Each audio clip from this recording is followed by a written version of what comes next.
Hello students,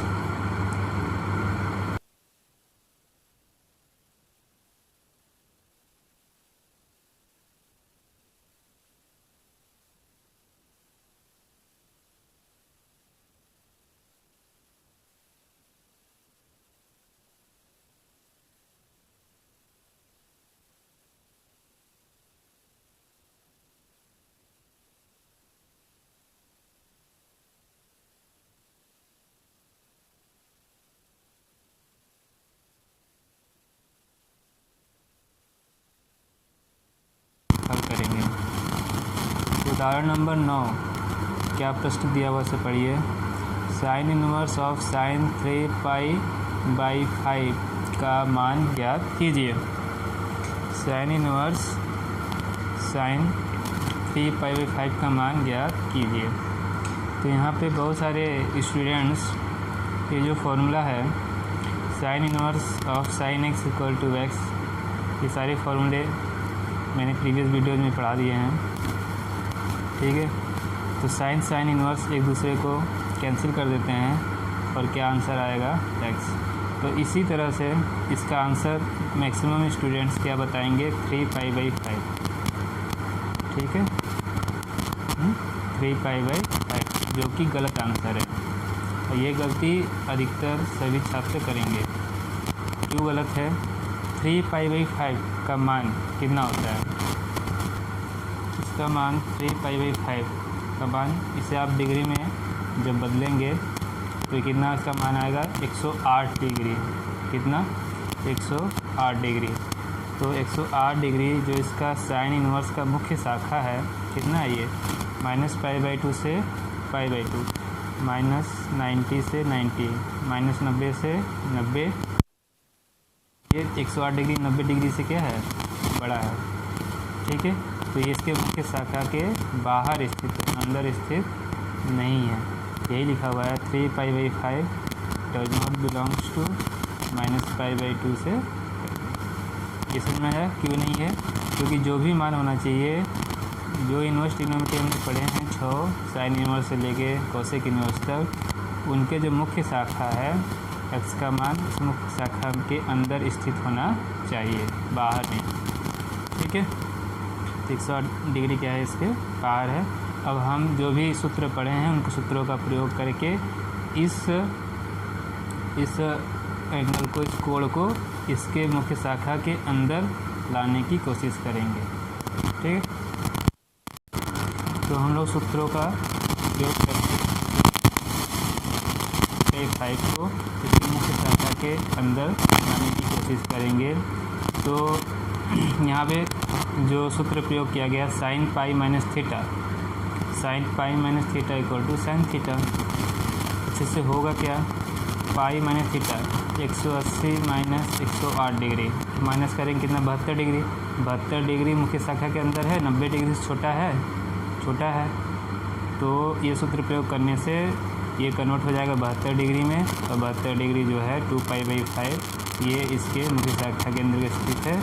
अब हम sign inverse of sine x जो फॉर्मूला है इक्वल टू x, इसे प्रयोग कर सकते हैं, जिसका मान 2π/5 यानी कि डिग्री में 72 डिग्री आया है।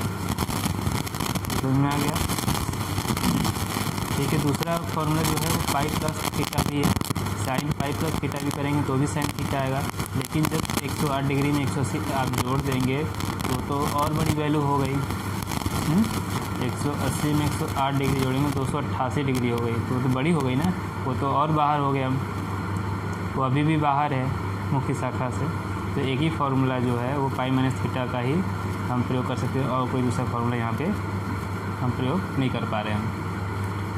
ठीक है, जैसे ही ये इसके मुख्य शाखा के अंदर होगा तो sine inverse of sine x equal to x का फार्मूला प्रयोग करके इसका मान कितना आ जाएगा? 2π/5।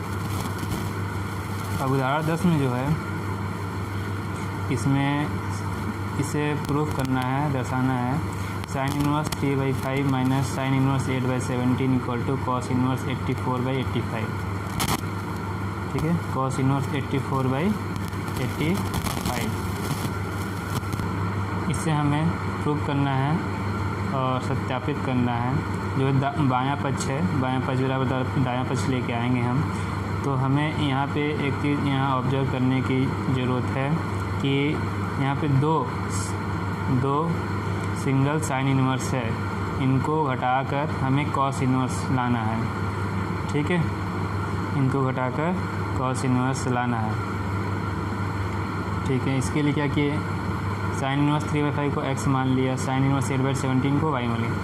तो ये बन गया x minus y equal to cos inverse 84/85। तो यहाँ से हम साइन x की वैल्यू फाइंड कर लेंगे। साइन x का मान कितना हो जाएगा 3/5 और साइन y का मान क्या हो जाएगा 8/17।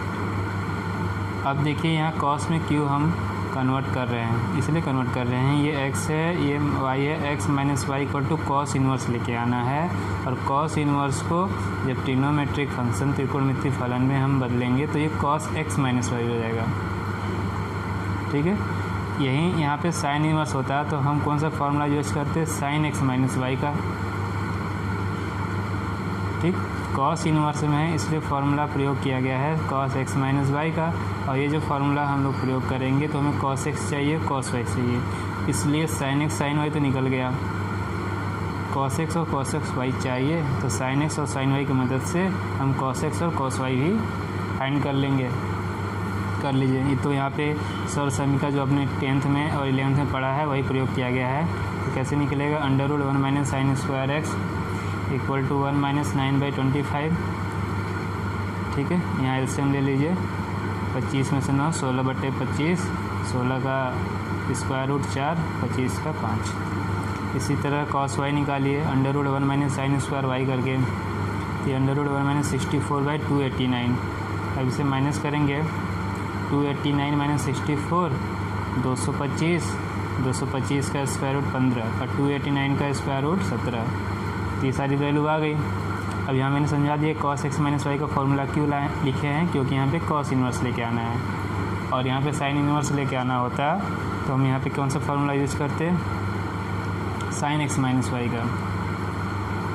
ये बात समझ में आ गई आपको। ये सारा मान यहाँ रख कर इसको हम सिंप्लीफाई कर लेंगे।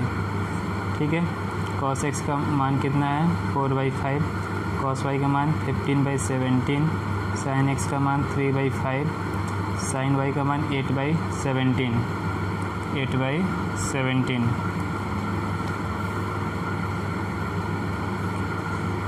ठीक है, तो ऊपर देखिए ये हो जाएगा 15 चौके 60, 8 3 24, 60 और 24 84, 84 और 17 5 85, 84/85। अब क्या करिए, ये तो कॉस x माइनस वाई का मान हुआ, तो x माइनस वाई का मान क्या हो जाएगा, कॉस इन्वर्स 84/85। और x और y का जो हमने माना था वो हमने रख दिया। तो ये देखिए RHS में यही लेके आना चाहिए दाएं पक्ष में, कॉस इन्वर्स 84/85। तो ये हो गया सत्यापित, प्रूफ हो गया। अब आइए जो भी हम प्रूफ करना रहेगा, सत्यापन करना रहेगा, वो उसको देखकर ही हम फॉर्मूले और जो भी स्टेप है उसे हम फॉलो करेंगे। उदाहरण 11, इसमें भी दर्शाना है, प्रूफ करना है कि sine inverse 12/13 plus cos inverse 4/5 plus tan inverse 63/16 equal to pi लेके आना है। ठीक है, पाई लेके आना है। तो समझिए यहाँ पे तीनों अलग अलग sign inverse, cos inverse, tan inverse, तीनों अलग अलग प्रतिलोम त्रिकोणमितीय फलन हैं, इनको जोड़कर पाई लेके आना है, इनको जोड़ना है। तो तीन अलग अलग त्रिकोणमितीय फलन को जोड़ने का कोई आपने सूत्र पढ़ा नहीं है, तो इन तीनों को एक त्रिकोणमितीय फलन में हम सबसे पहले बदलेंगे, परिवर्तित करेंगे। तीनों को sign inverse, cos inverse, tan inverse को तीनों को एक में ही, चाहे साइन इन्वर्स में, चाहे कॉस इन्वर्स में, चाहे टेन इन्वर्स में बदलेंगे। टेन इन्वर्स में बदलना और उसका सरलीकरण करना, सिंप्लीफिकेशन करना आसान होता है, उसके सूत्रों का प्रयोग करना आसान होता है, इसलिए हम तीनों को टेन इन्वर्स में ही बदलेंगे। ठीक है, तो टेन इन्वर्स से बदलने के लिए पहले तो इसे x, इसे y, इसे j मानते हैं तो हमें प्रूफ क्या करना होगा, x plus y plus z equal to pi. क्या प्रूफ करना होगा, x plus y plus z equal to pi, ये प्रूफ करना होगा हमें। ठीक है, अच्छा इसको x मान लिया, sine inverse 12/13 equal to x, तो साइन x का मान कितना आ जाएगा 12/13। ठीक, cos inverse 4/5 equal to y, तो कॉस वाई का मान 4/5। Tan inverse 63/16 equal to z, तो टेन जेड का मान 63/16 आ गया। ठीक है, साइन एक्स से कॉस एक्स में इसको बदलना है, तभी जो ऊपर जो फॉर्मूला हमने प्रयोग किया है, ये cos inverse equal to under root 1 minus sine square x और cos y equal to under sine 1 minus sine square y, ये दोनों का हम प्रयोग करेंगे। ठीक है, इन दोनों का हम लोग प्रयोग करेंगे। तो यहाँ पे भी आप प्रयोग करेंगे। ठीक है, देखिए कॉस एक्स निकालने के लिए फॉर्मूला यूज़ करेंगे 1 minus sine square x, 1 minus 12/13 का स्क्वायर, और इसका स्क्वायर करेंगे 144/169, अंडर रूट निकालेंगे और इसे घटा देंगे, तो ये 25/169 आएगा। 25 का अंडर रूट लेंगे 5, 169 का लेंगे तो 13, तो 5/13 आया कॉस एक्स का मान। अब इसी तरह से कॉस वाई जो दिया हुआ है उससे साइन वाई में बदलेंगे, तो यहाँ पे कॉस वाई का क्या फार्मूला यूज करेंगे, साइन वाई का under root 1 minus cos square y. ठीक है, चलिए बदलते हैं। कॉस वाई का मान जो है 4/5 है, sine y equal to under root 1 minus cos square y, ये फार्मूला हम लोग सूत्र प्रयोग करेंगे। और अंडर रूट 1 माइनस 4/5 का स्क्वायर कितना हो जाएगा 16/25, घटाएंगे तो 9/25, जब स्क्वायर रूट ले लेंगे 9 का 3, 25 का 5, 3/5 आया, यही लिखा हुआ है यहाँ पे, साइन वाई का मान 3/5। अब देखिए अब क्या करना है, इन दोनों को 10x और 10y में बदलेंगे, और ये 10z दिया हुआ है, तो जब इससे 10x निकालेंगे 10x equal to sine x बटे कॉस एक्स, जब दोनों को डिवाइड करेंगे तो 13 कैंसिल, 12/5, 10x का मान 12/5। 10y जब निकालेंगे साइन वाई बटे कॉस वाई, ये ऊपर ये नीचे, 3/5 बटे 4/5, 5 कैंसिल, 3/4, तो 10x 10y 10z तीनों का मान आ गया, 3 मान आ गए। अब करें क्या, 2 करके जोड़ते हैं, पहले 10x 10y को जोड़ते हैं, बाद में 10z से जोड़ेंगे, तो 10xy 10y को जोड़ना है।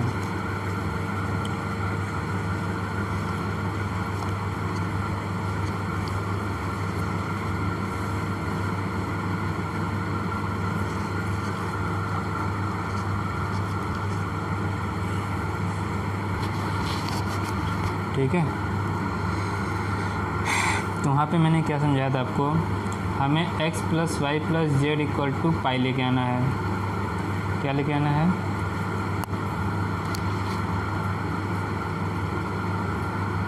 x plus y plus z equal to pi, जो हमने माना है x plus y plus z equal to पाई।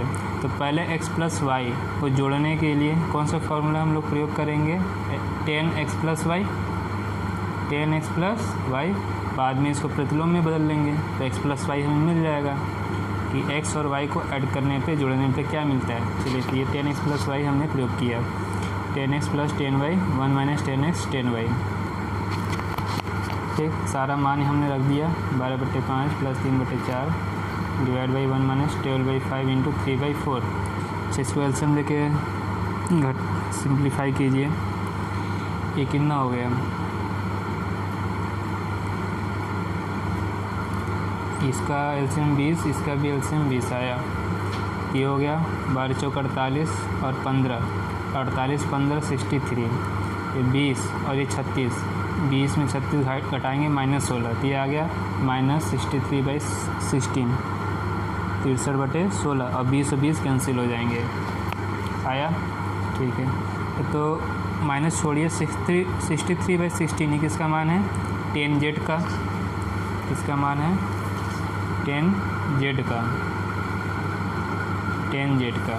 यहाँ से यहाँ से 10x प्लस वाई का मान किसके बराबर हो गया, -10z के। किसके बराबर हुआ, -10z के। तो समझिए यहाँ पर, ठीक है।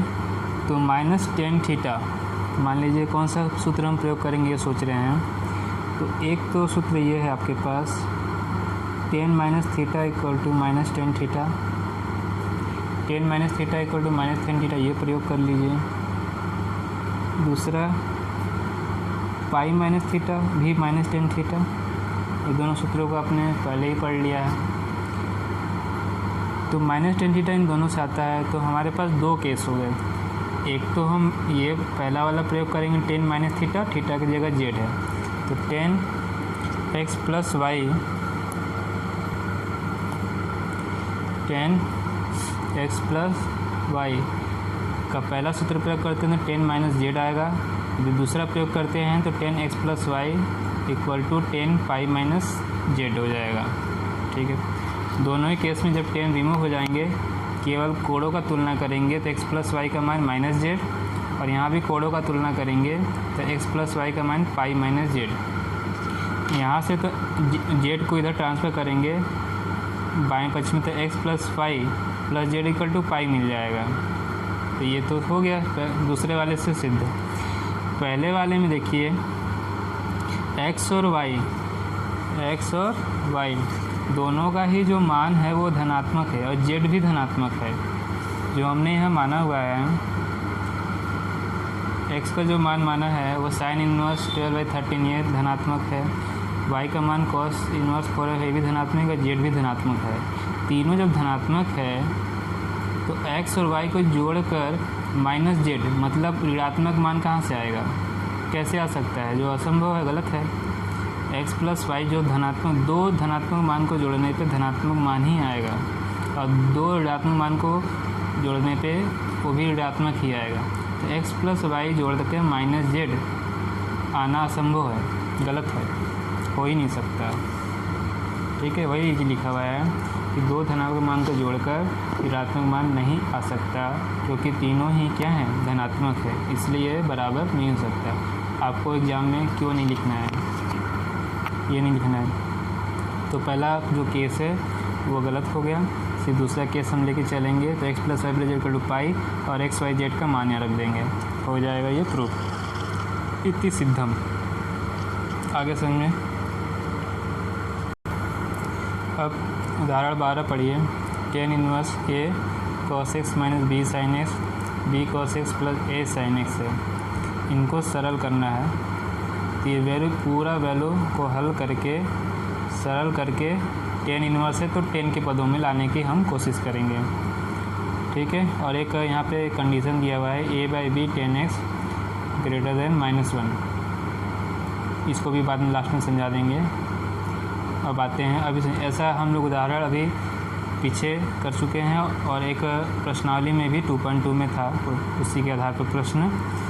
तो वहाँ पे लेकिन ए बी और बी ये कांस्टेंट अचर नहीं था, वहाँ सिर्फ cos x sin x था। तो ऐसे क्वेश्चन में 10 में बदलने के लिए हम हमेशा cos x से क्या करते हैं, डिवाइड करते हैं, अंश में भी और हर में, दोनों ही ऊपर नीचे हम cos x से भाग देंगे। ठीक है, लेकिन एक यहाँ पे थोड़ा सा ये ट्विस्ट है कि यहाँ पे क्या दे दिया है, कांस्टेंट दिया है। यदि आप सिर्फ cos x से भाग देते तो क्या होता है, यहाँ भी cos x से भाग देंगे तो 1 a हो जाएगा, यहाँ पे भाग देंगे b tan x, यहाँ भाग देंगे b प्लस a, यहाँ भाग देंगे tan x। ठीक है, इसके बाद दूसरा स्टेप ये था, अगला स्टेप कि इसको हम tan x प्लस वाई या x माइनस वाई जैसा क्वेश्चन होगा प्रश्नानुसार उसको बदलते थे, और उसके लिए x प्लस वाई या x माइनस वाई, उसके लिए यहाँ पर क्या होना चाहिए, 1 होना चाहिए। जैसे कि आप यदि 10x प्लस वाई का फॉर्मूला हम प्रयोग करते हैं तो यहाँ 10x minus 10y divide by 1 plus वाला फॉर्मूला करते हैं 10x plus 10y divide by 1 minus 10x 10y, यहाँ 1 होना ज़रूरी था। और इसी तरह से माइनस वाला भी प्रयोग करेंगे तो भी यहाँ 1 होना ज़रूरी है। तो ये b को यहाँ पे 1 बनाने के लिए b से भी डिवाइड करना ज़रूरी है। इसीलिए cos x के साथ b से हम अंश और हर में भाग देंगे इसको 1 बनाने के लिए। ये यहाँ पे ध्यान देना था, ठीक है, हो गया है। डिवाइड करेंगे तो ये यहाँ पे मिलेगा a/b, यहाँ पे 10x, यहाँ पे 1 बनाना था, बना लिया हमने, और यहाँ a/b अलग कर लिया, 10x अलग हो गया। तो इस तरह से आपको ये देखने में ऐसा लग रहा है। अब यहाँ पे जो फॉर्मूला है आपका कौन सा, tan inverse x minus tan inverse y equal to tan inverse x minus y 1 plus xy। इनसे तुलना करेंगे इस सूत्र से आप, ये x का मान, ये y का मान, ये x का 1, ये x का मान, ये y का मान। तो ये x की वैल्यू a/b और y का मान 10x आ गया सूत्र से, ठीक है। तो ये हो गया tan inverse a/b minus tan inverse cancel हो जाएंगे, सिर्फ x बचेगा। तो ये पूरा सरल होके सिंप्लीफाई हो गया, tan inverse a/b minus x हो गया, ठीक है। अब ये क्या गिवन है, a/b tan x greater than -1। तो जब हम आपको सूत्र पढ़ा रहे थे तो वहाँ पे दोनों ही tan इनवर्स की, चाहे एडिशन के चाहे सब्ट्रैक्शन के, जब हम प्रयोग कर रहे थे तो वहाँ पे एक कंडीशन थी, ठीक है। जब प्लस था तो xy का मल्टीप्लिकेशन लेस देन 1 होना चाहिए, जब माइनस था तो xy का जो मल्टीप्लिकेशन है वो -1 से बड़ा होना चाहिए, x और y का मल्टीप्लिकेशन -1 से बड़ा होना चाहिए। तो ये देखिए x का वैल्यू a/b ये x हो गया, और y का जो मान है वो 10x, तो इन दोनों का मल्टीप्लिकेशन -1 से बड़ा होना चाहिए। तो कंडीशन ही है, ठीक है। ये जब सूत्र प्रयोग करेंगे तो ये कहता है कि xy should be greater than -1। यही चीज़ यहाँ लिखा हुआ है, समझ में आ गया होगा। अब आते हैं उदाहरण 13 पे। tan inverse 2x plus tan inverse 3x equal to π/4 का सरल करना है।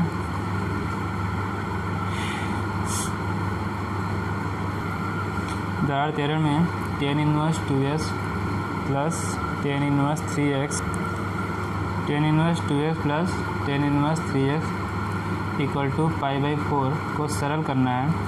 यहाँ पे सरल नहीं हल करना होना चाहिए। हल करने का मतलब ये होता है कि इसके x का मान, ये जो हमें समीकरण दिया हुआ है, यहाँ से हमें हल करके x का मान निकालना है, ठीक है। तो हम लोग x का मान निकालने जा रहे हैं, इसको हल करने जा रहे हैं, सरल नहीं करेंगे। क्या करेंगे, x का मान निकालेंगे। तो ठीक है, तो ये tan inverse x plus tan inverse y का फॉर्मूला यहाँ प्रयोग करेंगे, जो हमने ऊपर लिखा, tan inverse x plus y 1 minus xy, x की जगह 2x, y की जगह 3x रख देंगे। ऊपर आ गया जोड़ने पर 5x, नीचे हो गया -6x² इक्वल टू π/4, इतना आ गया। अब इसको प्रतिलोम त्रिकोणमिति फलन से त्रिकोणमिति फलन में बदलेंगे तो ये मान हो जाएगा 5x minus 1 minus 6x² equal to 10 π/4, ठीक है। तो 5x 1 minus 6x² equal to कितना मिला आपको, देखिए 10 π/4 इक्वल टू 1। 1045 का मान कितना होता है, 1। अब इसको क्या करिए, क्रॉस मल्टीप्लिकेशन करते हैं। तो ये जाके 1 में इसको मल्टीप्लाई करेंगे तो हमें मिल जाएगा 5x equal to 1 minus 6x²। फिर इसको पक्षांतर करेंगे, किधर करेंगे, बाएं पक्ष में, तो -6² प्लस में, 5x प्लस में और 1 माइनस में इक्वल टू 0 हो गया, ठीक है।